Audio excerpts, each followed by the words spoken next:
Good morning friends, હું અજય ત્રિવેદી અને આજે આપણે ધોરણ 10 વિષય વિજ્ઞાનમાં ગાલા એસાઇનમેન્ટ નું પેપર નંબર 4 નો વિભાગ એ સોલ્યુશન કરી રહ્યા છીએ. મિત્રો, વિભાગ એ માં હેતુલક્ષી એટલે કે વિકલ્પો, ખરા ખોટા, ખાલી જગ્યા અને 1 માર્ક્સના પ્રશ્નો અને જોડકા પૂછાય છે. એમાં જો સહેજ ભૂલ થઈ જાય તો આપણા માર્ક્સ કપાતા જાય અને એની અસર આખા રિઝલ્ટ ઉપર પડવાની છે. પણ એવું નથી કરવાનું મિત્રો, અને એટલા માટે જ આપણે ગાલા એસાઇનમેન્ટના 6 પેપરના વિભાગ એ ના ટૂંકા એટલે કે જે હેતુલક્ષી પ્રશ્નો છે એની સમજૂતી સાથેના વિડિયો હું બનાવી રહ્યો છું. આ પહેલા આપણે પેપર 6 અને પેપર 5 ના વિડિયો તમે જોયા હશે, અને ન જોયા હોય તો જોઈ લેજો, જેથી કરીને આમાંથી કોઈ પણ પ્રશ્નો પૂછાય તો તમે ગોખ્યા વગર સમજીને લખી શકો. મિત્રો, ગોખીને લખશો અથવા તમે કોઈ પણ પ્રશ્નો ગોખી મારશો તો એમાં તમને હેતુલક્ષી પ્રશ્નોમાં બહુ તકલીફ પડશે. એટલે પ્રશ્નો ક્યારેય ગોખવા નહીં, પ્રશ્નોને સમજવા. બરોબર મિત્રો? તો આજે આપણે જોઈશું પેપર 4 એમાં વિભાગ એ, અને એની અંદર આપણે નીચે આપેલા વિકલ્પોમાંથી સાચો વિકલ્પ પસંદ કરવાનો છે. હવે એમાં પહેલું આપ્યું છે સોડિયમ ની પાણી સાથેની પ્રક્રિયાથી કયો વાયુ ઉત્પન્ન થાય છે. હવે સોડિયમ કીધું છે. જોજો, સોડિયમ એટલે સોડિયમ શું છે મિત્રો? ધાતુ કહેવાય. અને ધાતુની પાણી સાથે પ્રક્રિયા કે છે અંદર રકમમાં. જુઓ, સોડિયમ એટલે ધાતુ, ધાતુની પાણી સાથે પ્રક્રિયા કરીએ તો હંમેશા શું ઉત્પન્ન થાય? બેઝ. અને સાથે સાથે હાઇડ્રોજન વાયુ ઉત્પન્ન થાય. કયો વાયુ ઉત્પન્ન થાય? હાઇડ્રોજન. તો અહીંયા શું કહે છે? કયો વાયુ ઉત્પન્ન થાય છે? તો આ સમીકરણ ઉપરથી તમને ખબર પડી ગઈ હશે કયો વાયુ ઉત્પન્ન થાય છે? હાઇડ્રોજન. એટલે જવાબમાં આવશે આપણો અહીંયા વિકલ્પ બી, હાઇડ્રોજન એ આપણો સાચો જવાબ છે. હવે મિત્રો, તમારે મારી જોડે જોડે પહેલા આ વિકલ્પોમાં સાચો જવાબ કયો છે એ કોમેન્ટ્સમાં લખતા રહેવાનું, જેથી કરીને મને પણ ખ્યાલ આવી જાય કે તમને વિકલ્પો આવડી રહ્યા છે. હવે જુઓ, આલ્કલાઇન સંયોજનોનું સામાન્ય સૂત્ર કયું છે? હવે આલ્કલાઇન જોજો, આપણે જાણીએ છીએ એ પ્રમાણે આલ્કેન હોય, સમજો જરા, આને પૂછી નાખીએ છીએ. જો તમને આલ્કેન આપ્યું હોય તો CnH2n+2 આવે. આલ્કેન નું આ સામાન્ય સૂત્ર છે. પછી આલ્કીન આપ્યું હોય, શું આપ્યું હોય? આલ્કીન. તો એનું સૂત્ર શું થાય? CnH2n થાય. બરોબર? અને જો આલ્કલાઇન આપ્યું હોય એટલે કે આપણને અહીંયા કયું પૂછ્યું છે? આલ્કલાઇન. બે ઓછા કરતા જવાનું તો શું થાય? CnH2n-2. બે બાદ કરી નાખ્યા. ખ્યાલ આવ્યો? એટલે કહેવાનો મતલબ શું છે કે અહીંયા આપણને માંગ્યું શું છે? આલ્કલાઇન સંયોજનોનું સામાન્ય સૂત્ર કયું છે? તો આલ્કલાઇન નું સામાન્ય સૂત્ર કયું થશે આ ત્રણમાંથી? તો CnH2n-2 થશે. ઓકે, તો અહીંયા વિકલ્પ આપણો કયો સાચો આવશે? તો વિકલ્પ સી, CnH2n-2 એ તમારો સાચો જવાબ થશે. ત્યાર પછી પિત્તરસ ઉત્પન્ન કરવાનું કાર્ય શામાં થાય છે? હવે આપણે જાણીએ છીએ પાચન ક્રિયાની અંદર, દાખલા તરીકે મોંની અંદર લાળ ગ્રંથિ હોય તો લાળ રસ ઉત્પન્ન કરે. બરોબર? જઠર હોય તો જઠર રસ ઉત્પન્ન કરવામાં આવે છે.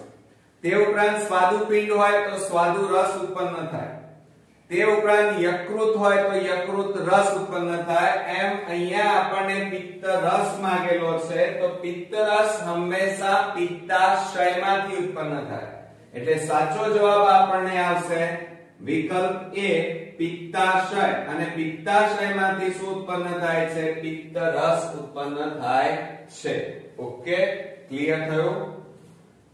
ચોથા નંબરમાં નીચેના પૈકી કયો ઉર્જા સ્ત્રોત, જોજો સૌર ઉર્જામાંથી મળેલ નથી, અહીંયા નથી શબ્દ વપરાયો છે, એટલે કે અહીંયા જે ચાર વિકલ્પ આપ્યા છે એમાં કયો ઉર્જા સ્ત્રોત સૂર્યની મદદથી તૈયાર થયો નથી?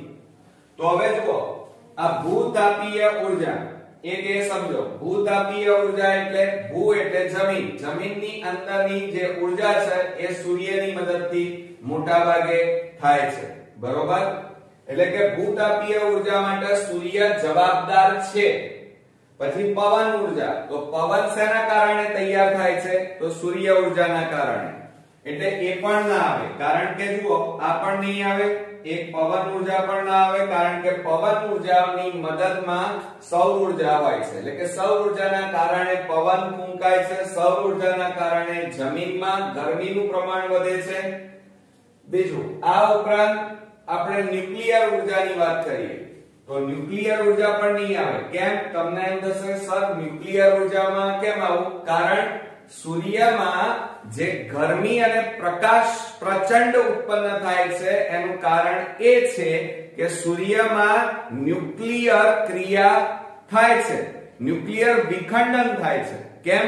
કારણ કે ત્યાં ન્યુક્લિયર સંલયનની ક્રિયા થવાના કારણે જ આટલી બધી સૂર્યમાંથી ગરમી અને પ્રકાશ પ્રચંડ ઉત્પન્ન થાય છે.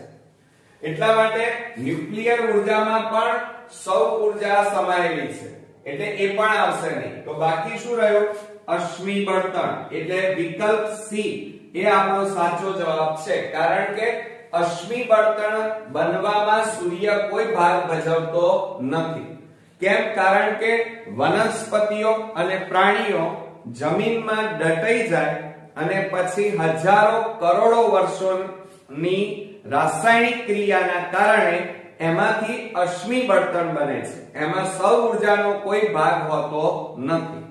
એટલા માટે જો અહીંયા કઈ નીચેના પૈકી કયો ઉર્જા સ્ત્રોત સૌર ઉર્જામાંથી મળેલ નથી?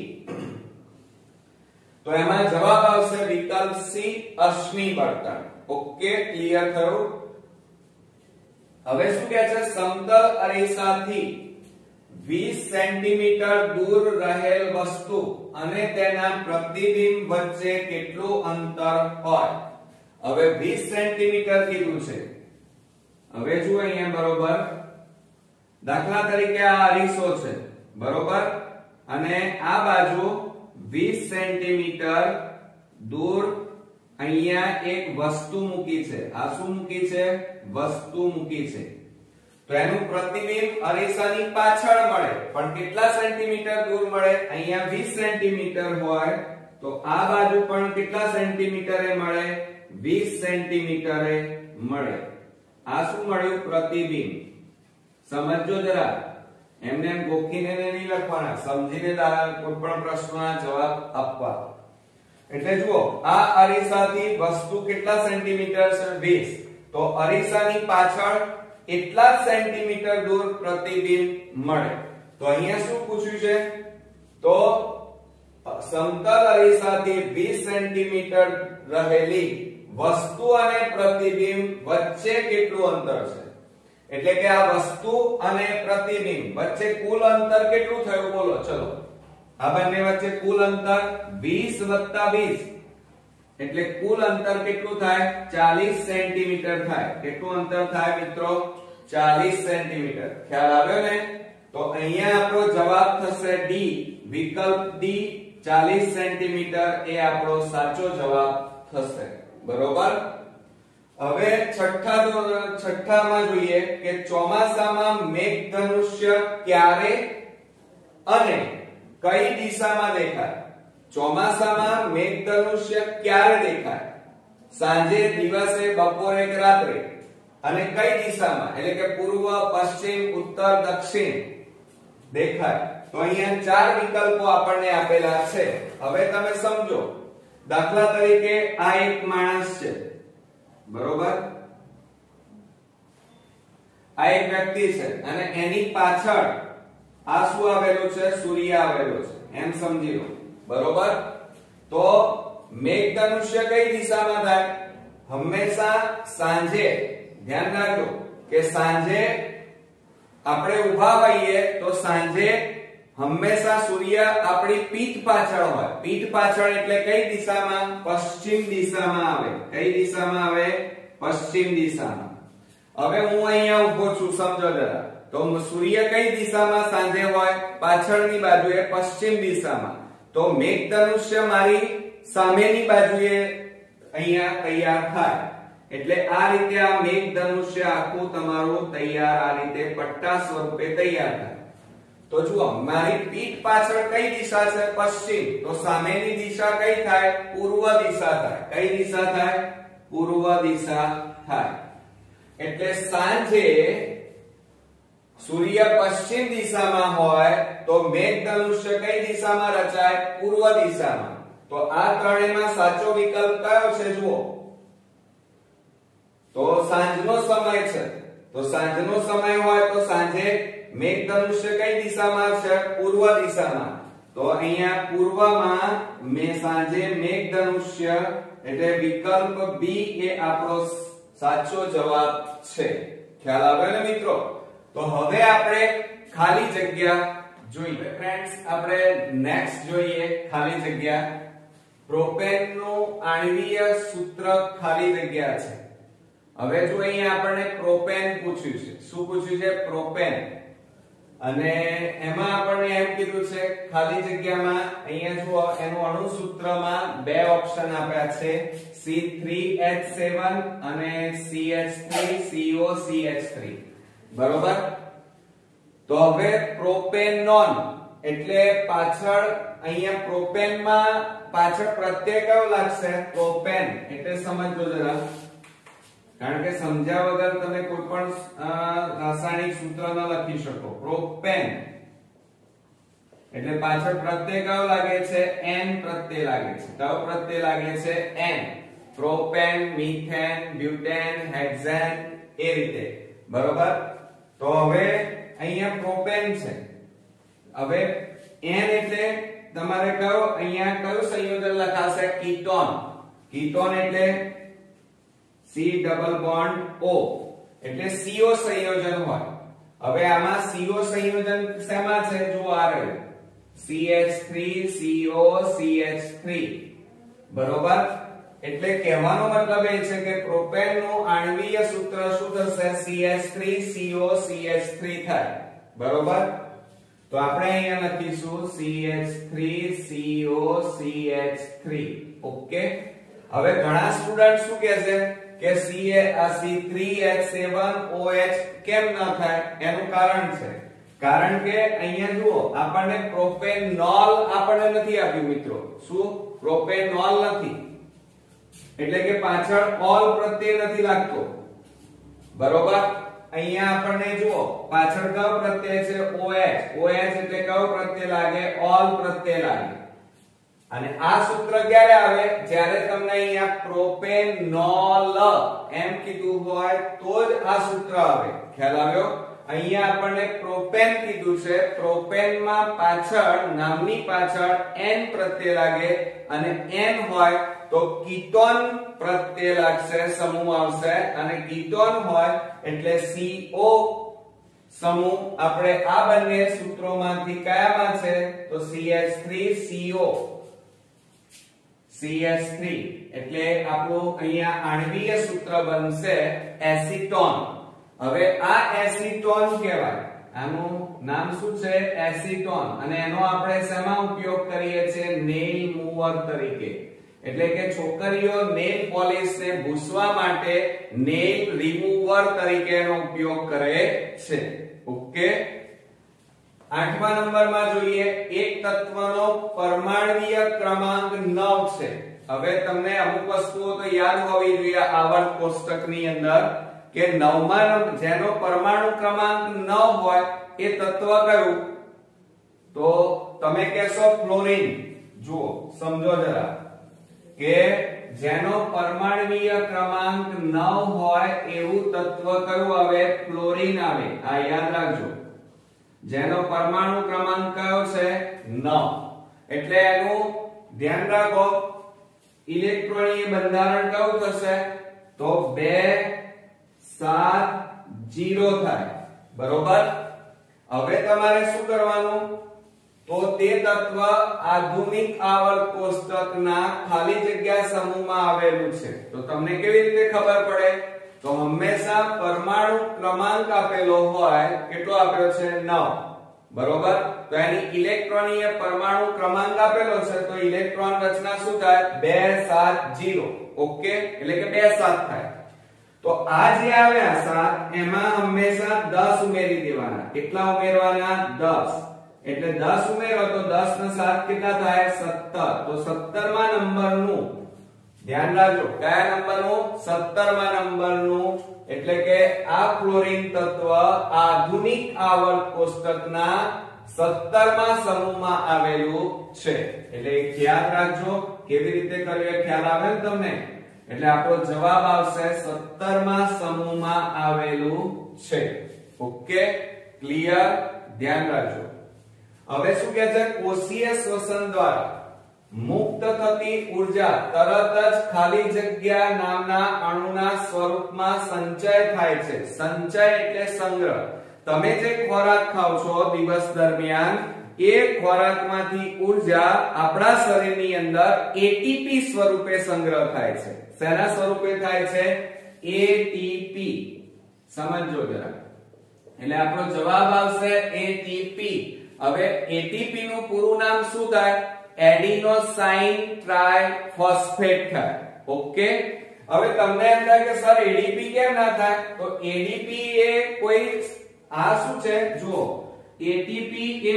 ખોરાક ઊર્જાનો આ એટીપી એ શું છે તો એક્ચ્યુઅલી એ ઊર્જાનો અણુ છે અને એનું વિઘટન થાય એટલે એટીપી નું એક અણુ છૂટો પડે એમાંથી ફોસ્ફેટ નો એક અણુ છૂટો પડે એટલે શું બની જાય એડિનોસાઇન ડાયફોસ્ફેટ આ એટીપી એટલે ટ્રાય એટલે ફોસ્ફેટ ના 3 અણુ આવેલા હોય કેટલા અણુ આવેલા હોય 3 અણુ આવેલા હોય તો એટીપી કહેવાય એટલે એટીપી એ ઊર્જાનો સ્ત્રોત છે અણુ છે તો એટીપી માંથી એક ફોસ્ફેટ નો અણુ છૂટો પડી જાય એટલે બે ફોસ્ફેટ ના અણુ બાકી રહે એટલે આને એડિનોસાઇન શું કહેવાય ડાયફોસ્ફેટ કહેવાય હવે જો આ એડીપી માંથી પાછો એક ફોસ્ફેટ નો અણુ છૂટો પડી જાય એટલે શું વધે એએમપી એટલે કે એડિનોસાઇન મોનોફોસ્ફેટ બને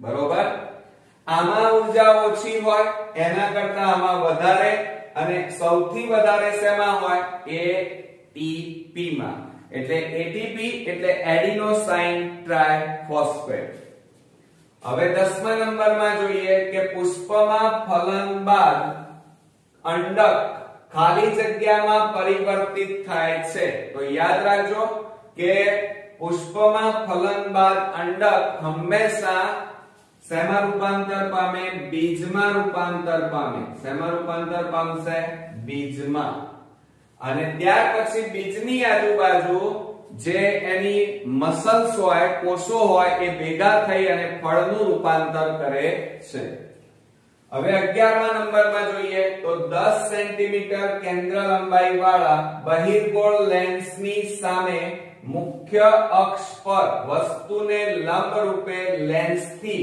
15 સેમી અંતરે મૂકીએ તો તેનું પ્રતિબિંબ ખાલી જગ્યા મળશે હવે સમજો જરા 10 સેમી કેન્દ્ર લંબાઈ વાળા બહિર્ગોળ લેન્સ છે એટલે કે બહિર્ગોળ લેન્સની કેન્દ્ર લંબાઈ કેટલી આપેલી છે 10 સેન્ટીમીટર હવે લેન્સની સામે મુખ્ય અક્ષ પર વસ્તુને લંબ રૂપે 15 સેન્ટીમીટર દૂર મૂકેલી છે કેટલી સેન્ટીમીટર દૂર મૂકેલી છે 15 સેન્ટીમીટર તો તેનું પ્રતિબિંબ ખાલી જગ્યા મળશે તો હંમેશા યાદ રાખવાનું કે f1 કેન્દ્ર લંબાઈ f બરાબર કેટલી આપી છે આપણને 10 સેન્ટીમીટર આપી છે કેટલી આપી છે 10 સેન્ટીમીટર હવે શું કહે છે બહિર્ગોળ લેન્સની સામે મુખ્ય અક્ષ પર વસ્તુને લંબ રૂપે 15 સેન્ટીમીટર દૂર મૂકી છે કેટલા સેન્ટીમીટર 15 સેન્ટીમીટર એટલે અહીંયા લંબ રૂપે આપણને 15 સેન્ટીમીટર અંતરે મૂકીએ તો પ્રતિબિંબ ખાલી જગ્યા મળશે. તો અહીંયા જુઓ f1 બરાબર કેટલા થાય? આ f બરાબર કેન્દ્ર લંબાઈ જો 10 સેન્ટીમીટર હોય તો આ પણ કેટલા થાય? 10 સેન્ટીમીટર થાય. બરોબર? તો હંમેશા પ્રતિબિંબ છે એ એના કરતા ડબલ મળે. ડબલ એટલે આ f1 છે તો શું થઈ જાય? 2f2 થાય. કેટલા થાય? 2f2. એટલે કે 2f2 થી હંમેશા દૂર મળે. બરોબર? આ યાદ રાખજો કે 2f2 થી હંમેશા ક્યાં મળે? દૂર. બરોબર? ક્લિયર થયું ને?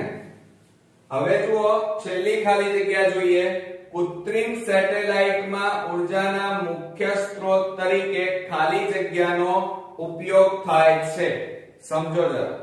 શું કહે છે? કૃત્રિમ સેટેલાઇટ એટલે કે માનવે બનાવેલા જે સેટેલાઇટ છે એ સેટેલાઇટમાં ઉર્જાનો મુખ્ય સ્ત્રોત તરીકે ખાલી જગ્યાનો ઉપયોગ થાય છે. સોલર કુકર કે સોલર સેલ. સોલર કુકર ક્યારે સેટેલાઇટમાં ના વપરાય, એ ઘરમાં રસોડામાં વપરાય. બરોબર? રાંધવા માટે સૌર ઉર્જાનો ઉપયોગ કરી અને રાંધવાની ક્રિયામાં એનો ઉપયોગ થાય છે. તો બાકી શું રહ્યું? Solar cell. એટલે અહીંયા આપણો જવાબ આવશે સોલર સેલ ની મદદથી સેટેલાઇટમાં ઉર્જામાં સૌર ઉર્જાનું વિદ્યુત ઉર્જામાં રૂપાંતર કરી શકાય છે. એટલે સેટેલાઇટમાં ઉર્જાના મુખ્ય સ્ત્રોત કયો? તો સોલર સેલ. ઓકે? એટલે એમાં સોલર સેલ નો ઉપયોગ થાય છે. તો હવે આપણે આગળ નેક્સ્ટ ટોપિક જોઈએ. હવે ફ્રેન્ડ્સ આપણે ખરા ખોટા જોઈએ. 13મા નંબરમાં ડોબ્રેનરની એક ત્રિપુટીના સભ્યો. જો અહીંયા આપણને કેલ્શિયમ, સ્ટ્રોન્શિયમ અને બેરિયમ આપ્યા છે. કેલ્શિયમ એટલે શું થાય? Ca થાય. અને સ્ટ્રોન્શિયમ કીધું છે એટલે Sr થાય. અને બેરિયમ એટલે શું થશે? Ba. અને આ ત્રણે એ ડોબ્રેનરની એક ત્રિપુટીના સભ્યો છે. તો આ વાત સાચી છે કે ખોટી? તો આવર્ત કોષ્ટકની અંદર ડોબ્રેનરની જે આવર્ત કોષ્ટકમાં આપણે જોઈશું તો એમાં ડોબ્રેનરની ત્રિપુટીના સભ્યો કેલ્શિયમ, સ્ટ્રોન્શિયમ અને બેરિયમ છે. યાદ રાખજો ખાસ. તો આ વિધાન સાચું છે. ત્યાર પછી ડાયનાસોરની વાત કરીએ. હવે ડાયનાસોર એ રાક્ષસી યુગની અંદર એનો ઉત્પત્તિ થઈ હતી. આ ડાયનાસોરના પીંછાનો ઉપયોગ ઠંડા હવામાન સામે અવાહક પડ તરીકે થયો હતો. સાચું કે ખોટું? તો મિત્રો તમે બધા જાણો છો પક્ષી હોય ને એ પક્ષી કોઈ પણ ઠંડીની સામે રક્ષણ મેળવવા માટે એ પોતાના પીંછાનો ઉપયોગ કરે છે. તમે જોયું હશે કે ચોમાસામાં વરસાદ પડતો હોય પણ પક્ષી ભીંજાતું નથી, એટલે કે પલળતું નથી. કેમ? કારણ કે પક્ષીના જે પીંછા છે એ મીણયુક્ત હોય છે, એટલે કે પ્લાસ્ટિક જેવા હોય છે. એટલે એના ઉપર ગમે તેટલું પાણી રેડીએ પાણી નીકળી જાય. તો અહીંયા ડાયનાસોરના જે પીંછા હતા એ મીણયુક્ત હતા અને પહેલા જે ઠંડુ વાતાવરણ હતું, ઠંડુ હવામાન હતું એની સામે રક્ષણ માટે એનો ઉપયોગ કરતા. પરંતુ ત્યાર પછી એ જે એની પીંછા હતા એ પીંછાનો ત્યાર પછી જેમ જેમ સમય ગયો એમ એમ ડાયનાસોર પછીના જે પક્ષીઓ હતા એમણે પીંછા તરીકે ઉડવા માટે એનો ઉપયોગ કર્યો હતો. ઓકે? ક્લિયર થયું? એટલે ડાયનાસોરના પીંછા નો ઉપયોગ ઠંડા હવામાન એટલે કે ઠંડી સામે રક્ષણ મેળવવા માટે અવાહક પડ તરીકે થાય છે. આ વિધાન સાચું છે. ત્યાર પછી અંતર્ગોળ લેન્સની કેન્દ્ર લંબાઈ ઋણ લેવામાં આવે છે. તો આ વાત પણ સાચી છે. કેમ? મેં તમને સમજાવ્યું હતું. ખ્યાલ હોય તો તમે આ રીતે આપણે અંતર્ગોળ લેન્સ દોરીએ અને એની આ કઈ બાજુ કહેવાય? ડાબી, અને આ જમણી બાજુ કહેવાય. તો ડાબી બાજુએ જેમ જેમ જાઓ એમ એમ મોટા ભાગે એનું મૂલ્ય કેવું આવે? નેગેટિવ આવે, એટલે કે ઋણ મૂલ્ય આવે. એટલે કે અંતર્ગોળની જે કેન્દ્ર લંબાઈ હોય એ હંમેશા કેવી હોય? ઋણ હોય. તો આ વિધાન પણ આપણું કેવું છે? સાચું. ત્યાર પછી સૂર્ય અને અન્ય તારાઓમાં ન્યુક્લિયર સંલયન પ્રક્રિયા વિશાળ ઉર્જાનો સ્ત્રોત છે. તો મિત્રો તમે બધા જાણો છો કે સૂર્યમાંથી આપણને પુષ્કળ પ્રમાણમાં ઉર્જા એટલે કે ગરમી અને પ્રકાશ પ્રાપ્ત થાય છે. સૂર્ય એ ધગધગતો અંગારો છે. તો એનું કારણ શું? તો એનું કારણ એ છે કે સૂર્ય અને તારાઓની અંદર ન્યુક્લિયર વિખંડનની ક્રિયા એટલે કે ન્યુક્લિયર સંલયનની ક્રિયા થાય છે, જેના કારણે પુષ્કળ પ્રમાણમાં ઉર્જા એટલે ગરમી અને પ્રકાશ ઉત્પન્ન થાય છે. તો આ વિધાન પણ આપણું કેવું છે? સાચું છે. તો મિત્રો અહીંયા જુઓ, બધા વિધાનો સાચા છે.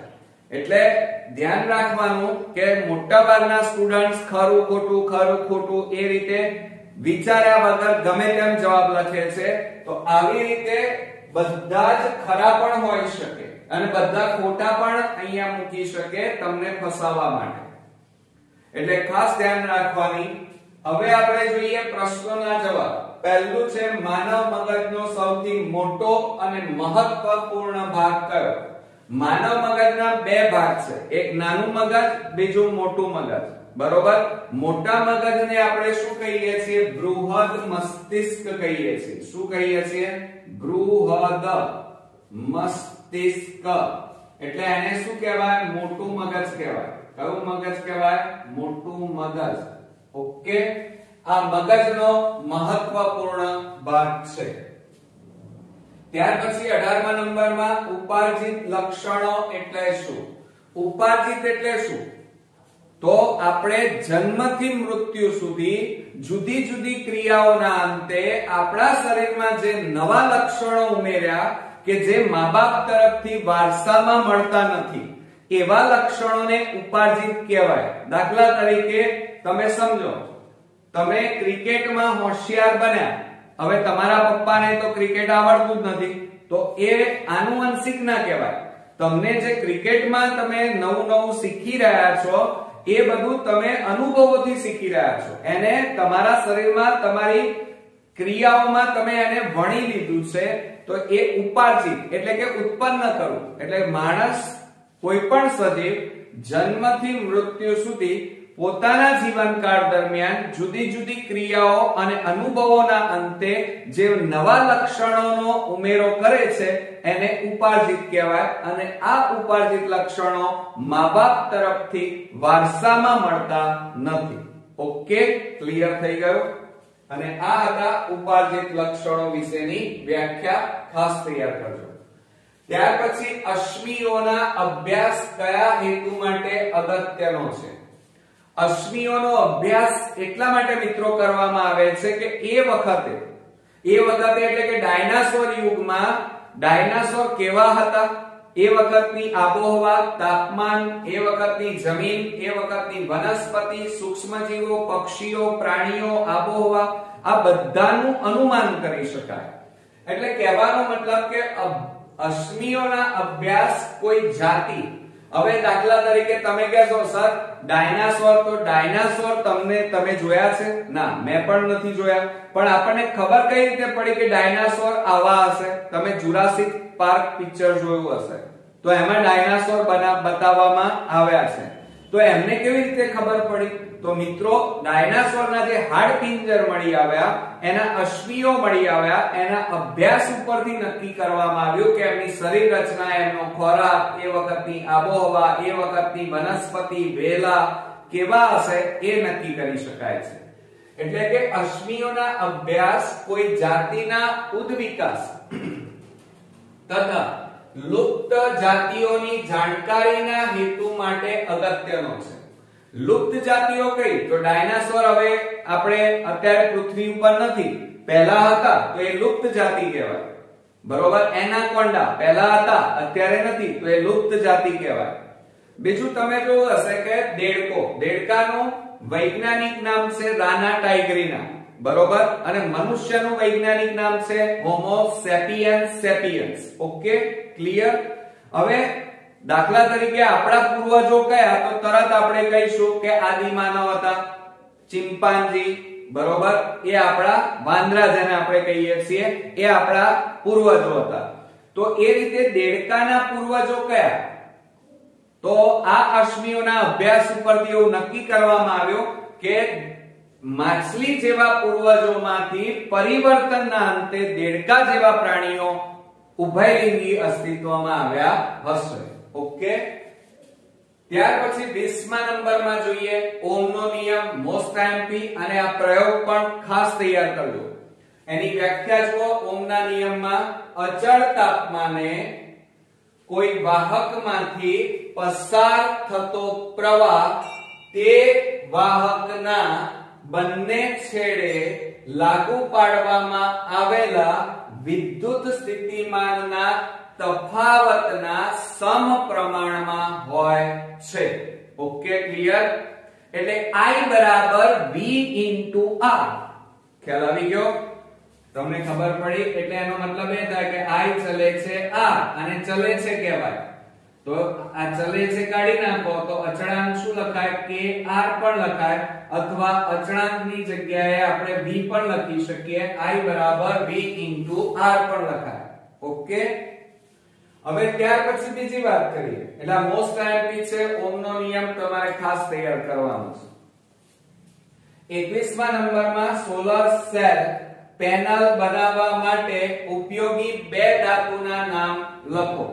તો સોલર સેલ બનાવવા માટે બે ધાતુઓ કઈ વપરાય છે? એક તો સિલિકોન, જેને આપણે રેતી કહીએ છીએ, અને બીજી એક અગત્યની ધાતુ વપરાય છે જેને ચાંદી કહીએ છીએ. એટલે આ રીતે સિલિકોન એટલે Si અને સિલ્વર એટલે ચાંદી. આર્જેન્ટિનમ કહેવાય એનું વૈજ્ઞાનિક નામ. શું નામ થાય? સિલ્વર નું વૈજ્ઞાનિક નામ શું છે? આર્જેન્ટિનમ.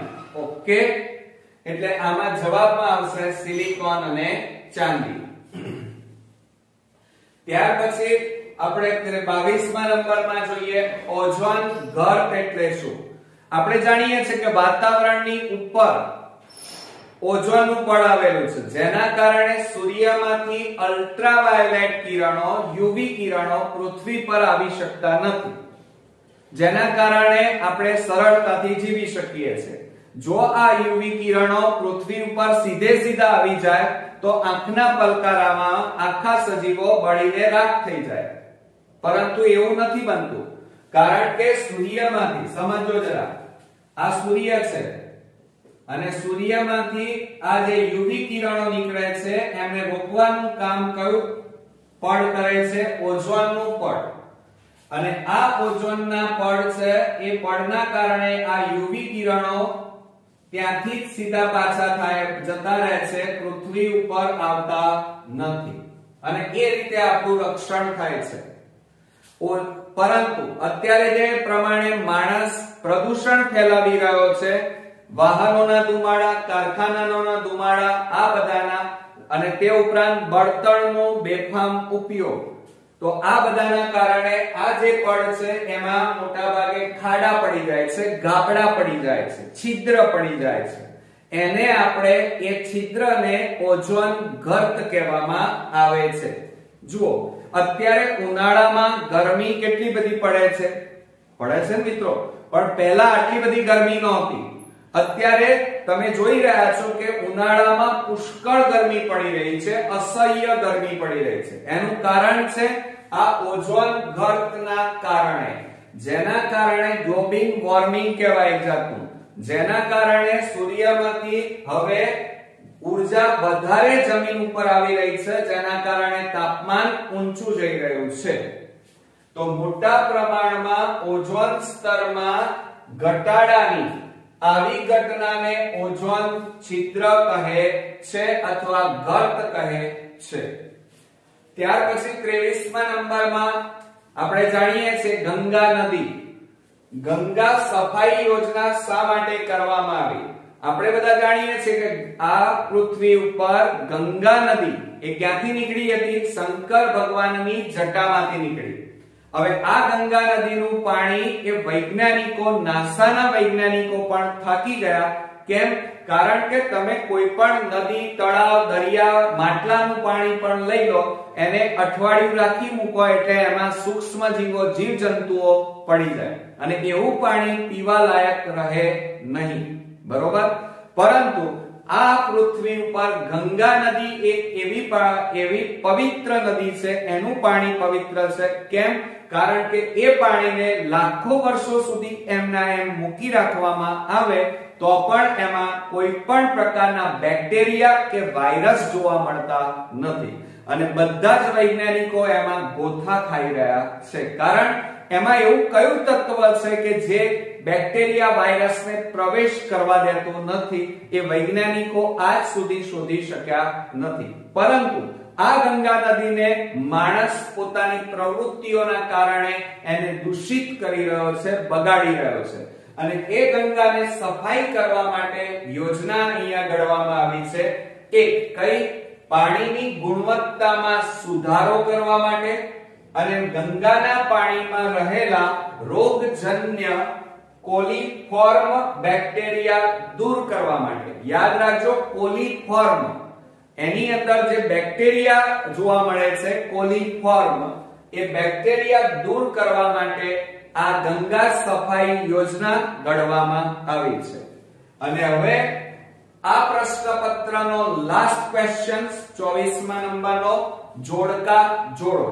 એમાં વિભાગ A માં અવયવ આપ્યા છે 2 અને વિભાગ B માં એનું કાર્ય આપ્યું છે. તો એડ્રિનલ ગ્રંથિ મોટા ભાગે ક્યાં જોવા મળે? ચલો મને કહો.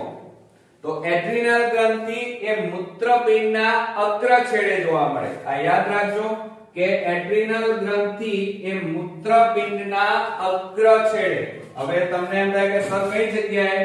તો આ જે આપણે દોરી રહ્યા છીએ એ શું છે? મૂત્રપિંડ. અને આ ઉપરના ભાગે તમે અહીંયા જે જોઈ રહ્યા છો આ ભાગ, એને શું કહેવાય? એડ્રિનલ ગ્રંથિ કહેવાય. એટલે મૂત્રપિંડના અગ્ર છેડે એડ્રિનલ ગ્રંથિ આવેલી છે. ત્યાર પછી પિટ્યુટરી ગ્રંથિ. પિટ્યુટરી ગ્રંથિ એ મગજમાં આવેલી છે. કઈ જગ્યાએ? માથામાં. માથાની અંદરના ભાગે, એટલે ત્રીજો નંબર આ આપણો જવાબ થશે. એટલે જુઓ, પિટ્યુટરી ગ્રંથિની સામે શું આવશે? માથામાં આવેલી છે. ઓકે, ખ્યાલ આવી ગયો મિત્રો? તો આ હતા આપણા ગાલા એસાઇનમેન્ટ પ્રશ્નપત્ર 4 ના હેતુલક્ષી પ્રશ્નો. મને હવે ચોક્કસ ખાતરી છે કે હવે આ પેપર તમારા માટે સરળ બન્યું હશે, કારણ કે આપણે પ્રશ્નપત્ર 6 અને પ્રશ્નપત્ર 5 જોયું, પણ પ્રશ્નપત્ર 4 ના 6 થી 7 ક્વેશ્ચન્સ એવા હતા કે જે આપણને થોડા ગૂંચવાડા ભર્યા હતા, એટલે કે આપણને થોડા કોમ્પ્લિકેશન વાળા હતા. હું સમજુ છું, પરંતુ મિત્રો બોર્ડમાં આવા 24 માર્ક્સમાંથી 7 થી 8 પ્રશ્નો એવા પૂછવામાં આવશે કે જે આપણી નોલેજ બહાર હશે. તો મિત્રો ખાસ તૈયારી કરો અને આ પ્રશ્નપત્રોનું સોલ્યુશન ધ્યાનથી કરો. પ્રશ્નોના જવાબ ક્યારેય ગોખતા નહીં, બરોબર? એને સમજીને તૈયાર કરો. તો નેક્સ્ટ વિડિયોમાં આપણે પ્રશ્નપત્ર 3 સાથે ફરી મળીએ. ત્યાં સુધી ગુડ નાઈટ મિત્રો.